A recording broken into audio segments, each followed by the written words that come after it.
Bonjour les amis, j'espère que vous passez un bon dimanche. Où que vous soyez dans le monde, je vous passe mon bonjour. Tu me regardes ou tu me regardes pas, je t'envoie des bonnes vibes. Les amis, une petite vidéo aujourd'hui pour parler de Franck Tapico. Tapiro, Tapiro, Tapio. Tonton Tapi. Ouais, cher, c'est illégal. Ah là là. Monsieur Tapico, Tapiro. Les amis, si un jour vous avez un problème et que Tapiro vient parler de votre problème, pondez-le, pondez-le. Mes amis juifs, j'ai rien contre vous, mais je ne comprends pas comment vous laissez ce type vous défendre autant. Il y a deux, non, il y a trois. Il y a trois. Il y a Tapiro, Meyer et Macias. Je ne comprends pas comment vous pouvez laisser ces gens-là vous défendre, venir à la télé à une heure de grande écoute et parler de votre défense. Mais quand ils parlent, ça sonne faux. Ça sonne faux. Les arguments qu'ils choisissent, c'est faux. Ça sonne faux. Moi, si un mec comme ça vient parler de mon problème, je te jure, ma famille le pond. Ah, chez nous, en Afrique, ça blague pas. Hein. Il n'y a pas de on doit passer voir la police, remplir un constat. Non, non, non, on te prend derrière la maison, sur un arbre, et on te pend. Et il faut arrêter, mais ce type est fou. Je ne comprends pas comment les Juifs, les Israéliens peuvent laisser ce type venir à la télé, à moins qu'ils soient d'accord à ce que n'importe qui vienne et dise n'importe quoi, tant que ça va dans leur sens, tant que c'est bon pour eux. Bon, ok, ça va, il peut parler. Non, vous ne pouvez pas laisser n'importe qui venir parler parce que, je sais pas, merde quoi. On va écouter ce qu'il a dit. Et bon, je ne vous cache pas que je suis contre à 1000%. Mais bon, voilà. Aujourd'hui, une fois que tu as un peu de notoriété, tu peux passer à la télé et dire ce que tu veux, quoi. Moi, je veux dire. Tant que, tant que ça va dans le sens israélien ou juif ou ce que vous voulez, ça va, on le laisse dire. Parce qu'il nous défend. Il dit de bien sur nous. Ouais, mais il y a dire de bien et dire de bien. Il y a dire de bien avec des bonnes paroles, des bonnes choses, et à dire de bien avec des paroles faux, qui sonnent faux, qui n'ont pas lieu d'être. Si tu viens dire du bien sur moi, choisis tes mots. Ne viens pas me dire n'importe quelle connerie à la télé sous prétexte que je suis là pour te défendre. Bon, allez, on écoute. Contexte, pour moi, c'est la fin d'une histoire. Donc en gros, comme je dis à chaque fois, on ne vit pas une crise, on ne vit même pas une guerre, même si il y a une guerre pas loin d'ici, c'est un changement de paradigme total. Il faut savoir qu'aujourd'hui, moi je prends de façon positive, ce ne sera plus jamais comme avant. Israël ne sera plus jamais comme avant, le monde ne sera plus jamais comme avant. Et les gens n'ont pas compris que c'était pas qu'une crise et que ça allait revenir comme avant. C'est pas vrai. Alors maintenant, comment on Non, peut imaginer? voilà. Ouais, vous voyez, ça c'est le genre de choses. Je ne comprends pas comment les Juifs, hein, parce qu'Israël, ouais, voilà, les deux, peut lui laisser dire ça. Qu'Israël ne sera plus jamais comme avant. Peut-être. Mais Gaza ne sera vraiment plus jamais comme avant. Parce qu'à Gaza, il n'y a plus rien qui existe. Je ne sais même pas s'il y a encore un poste de police ou une école. Il n'y a plus rien. Gaza ne sera plus jamais comme avant. Et quand il dit le monde ne sera plus jamais comme avant, mais qu'est-ce que tu racontes? Non, le monde ne va pas changer. C'est pas la seule guerre qu'il y a au monde. Hein. Je crois qu'il y a, il y a 7 ou 8 guerres dans le monde. Vous n'êtes pas la seule guerre. C'est pas parce que il y a une guerre israélo-palestinienne, parce que l'Israël a eu un attentat le 7 que le monde a changé. Il faut arrêter. Mais ces genres de bêtises là, comment un juif peut accepter qu'un mec comme ça vienne et qu'il dise ça? Gaza ne sera plus jamais comme avant. Les familles israéliennes qui ont perdu des soldats, des enfants, qui ont perdu les enfants qui sont en otage, qui ont perdu des soldats qui sont partis se battre pour une guerre de folie de Netanyahu, là, Miaou, ces familles-là ne seront plus jamais comme avant. C'est à eux qu'il faut penser. Toute la population gazaoui ne sera plus jamais comme avant. Mais le monde ne va pas changer. le monde va rester. C'est pas la seule guerre qu'il y a. Arrête de dire des bêtises. Israël d'après, on le verra, mais le monde d'après aussi. Et quelles sont justement les valeurs qu'il va falloir maintenir. Eh ben moi je leur dis à toutes ces personnes-là déjà aujourd'hui, ces valeurs-là elles sont défendues ici, en Israël, par une armée d'un pays démocratique qui va se battre non pas que pour Israël, non pas que pour les Juifs, mais pour l'humanité tout entière. Donc avant d'imaginer Il le parle monde d'une d'après, armée démocrate. Mais ça, c'est ce que on entend tout le temps, hein. Défendu ici par une armée de... Non, non, votre armée n'est pas morale, n'est pas démocrate du tout. On a fait des vidéos là où vous êtes en train de vendre des bombes à des TikTokers pour aller bombarder Gaza. Vous appelez ça de la moralité? Vous avez des soldats qui dansent, qui chantent. Vous avez des ministres qui dansent et qui chantent. Vous avez des gens, des ministres israéliens qui disent carrément qu'il faut évacuer cette population pour qu'on occupe Gaza. Vous parlez de la morale. De quelle morale vous parlez? Je ne sais pas si on voit les mêmes images que ce type. Où lui, il ferme les yeux, voilà, il ne voit plus rien, et puis il est invité dans un plateau. Ah, et il dit ce qu'il veut.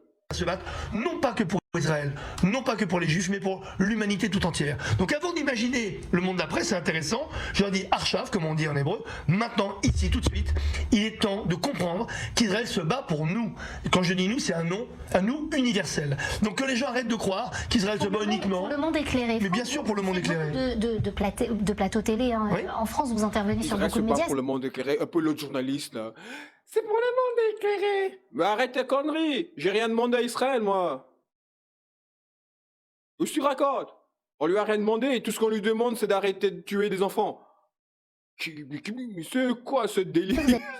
Vous avez le sentiment que cette donnée-là, elle est intégrée, elle est entérinée par la majeure partie de ce monde-là, justement. En toute sincérité, même si la minorité bruyante fait beaucoup trop de bruit, je parle de la France indigne, où les frères, je les appelle les frères islamistes, LFI, ça leur va très bien, les frères islamistes, ça leur va très très bien. Ce sont des collabos notoires, on les connaît.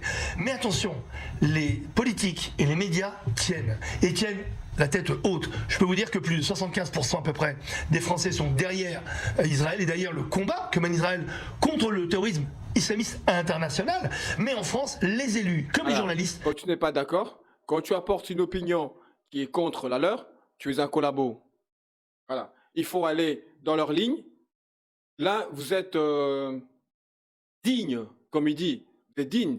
Parce qu'on voit plein de politiciens, ben évidemment, ils sont politiciens. Qu'est-ce que tu veux qu'ils racontent? Ils suivent la ligne gouvernementale. Qu'est-ce que tu veux qu'ils disent d'autre?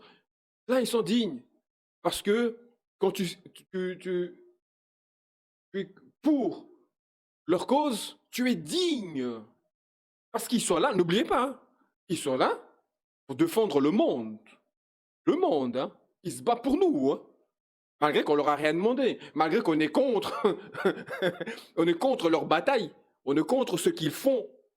Mais ils se battent pour nous. Parce que s'ils ne le font pas, le monde est perdu. Et qu'est-ce que tu racontes?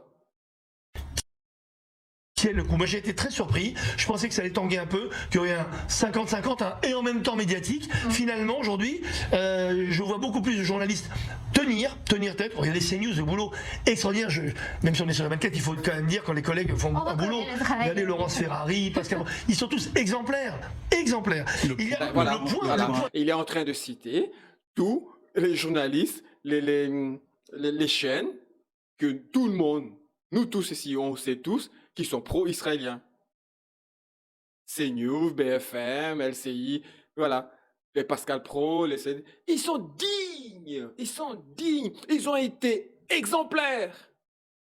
Ben oui, parce qu'ils n'apportent pas la contradiction.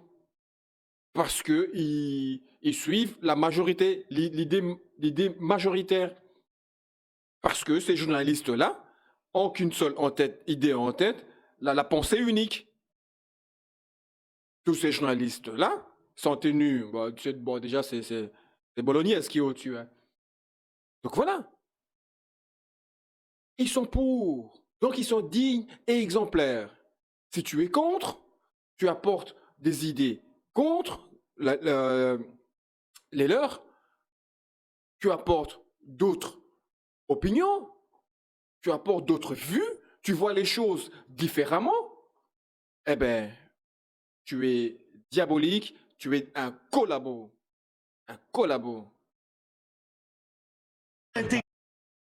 Exemplaire. Voilà. Mais même des médias, alors je vais lire avec des pincettes, même comme Libé qui n'était pas connu pour être pro-israélien, depuis quelque temps, je ne sais pas ce qui leur arrive, peut-être Ils ont compris. un cas de conscience. Et peut-être qu'aujourd'hui il est en train de se passer quelque chose, c'est que le monde entier prend conscience qu'Israël se bat vraiment pour nos valeurs. Et c'est là qu'on va commencer d'abord à rassembler, donc je dis nous la DDFC1, rassembler déjà notre communauté, mais deux, ouvrir à ce qu'on appelle nous l'union sacrée. Vous savez pourquoi? Quand il dit Israël se bat pour nos valeurs, mais de quelles valeurs il parle? De quelles valeurs? Parce que même les Occidentaux sont contre eux.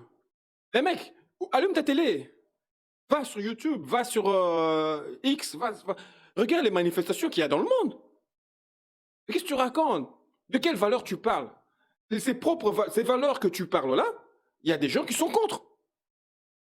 Tu ne défends pas les valeurs, tu défends tes valeurs, vos valeurs à vous. Uniquement à vous. Et vous voulez le généraliser. Vous voulez une opinion publique. Mais vous n'arrivez pas à la voir. Regarde les manifestations qu'il y a dans le monde. Eh mec, on vous a porté plainte. Il y a un État qui vous a porté plainte. Alors de quelles valeurs tu parles? Moi, je ne me reconnais pas dans ces valeurs-là. Dans les valeurs que toi, tu défends. Moi, je ne me reconnais pas. Parce que moi, les Gazaouis, les Palestiniens, moi, ils ne me dérangent pas. Ils ne me dérangent pas. Je dis franchement. Tant pis pour ceux qui ne sont pas d'accord. Mais je dis franchement, moi, ils ne me dérangent pas. Si vous ne voulez pas que les Gazaouis et les Palestiniens vous dérangent, vous savez ce qu'il reste à faire, hein? Vous savez ce qu'il reste à faire. Je ne vais pas répéter 10 fois. Vous savez ce qu'il reste à faire. Arrêtez de faire la politique de l'autruche. On ne gagnera pas. Et le slogan d'ailleurs de DDF, c'est quoi? Seul mais Seul mais ensemble. Aujourd'hui, on travaille sur le ensemble. Et je peux vous dire, ils sont nombreux, qu'ils soient musulmans, qu'ils soient chrétiens, qu'ils soient de n'importe quelle autre religion ou sans religion, on s'en fout. Nous, ce qu'on veut, c'est une union de toute l'humanité derrière ces valeurs-là. Sinon, ce sera trop tard. Parce que si Israël perd cette guerre, c'est le monde qui a perdu. Stéphane, une question.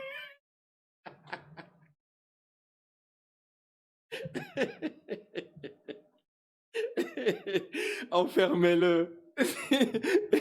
Les mecs, enfermez-le. Mes amis juifs, enfermez-le. Arrêtez d'écouter ce mec. C'est ce genre de personnes qui mettent la haine. C'est les genres de personnes qui sèment la haine entre Israéliens, entre Juifs et Palestiniens, entre Juifs et nous, entre Israël et je ne sais pas qui tu veux.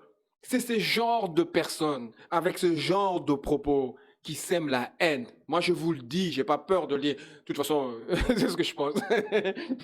C'est mon opinion, c'est mon avis.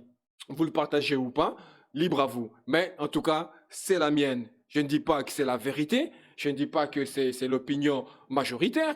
Je ne dis pas que voilà, qu'il faut le suivre. Mais c'est la mienne. C'est ce que je pense. Moi, c'est ces gens-là qui crachent la haine comme ça. Pour moi, ça, c'est de la haine. Ça, c'est la haine. Si l'Israël a perdu la guerre, le monde a perdu. Arrête tes conneries. Arrête tes conneries. Les Américains ont perdu en Irak là-bas. Ils ont perdu en plein de guerres. Et le monde a perdu de quoi? Si l'Israël perd, l'Israël a perdu. Oui, ça oui. Oui, vous aurez perdu la face, déjà. Et votre Netanyahou, là, s'il ne gagne pas la guerre, il va être jugé, il va aller en prison, j'espère bien. Donc, viens pas dire que le monde a perdu. Non, non, non, parce que nous, on s'en fout. Je dis clairement, votre problème, là, nous, on s'en fout. Nous, notre problème à nous, c'est les civils. C'est les civils qui crèvent, enfin, nous. Enfin, moi. Moi. C'est les civils qui crèvent pour rien. Vous avez détruit une ville entière, vous l'avez détruite. Cette ville-là, Gazaoui, ne sera plus comme avant. Oui, oui, cette ville-là, dans le monde, elle sera plus jamais comme avant. Ouais, voilà ce que vous avez fait. Mais énerve. Enfin, les amis, voilà. C'était mon petit coup de gueule sur ce gars. Et il faut l'enfermer. Enfermez-le, je vous dis. Enfermez-le.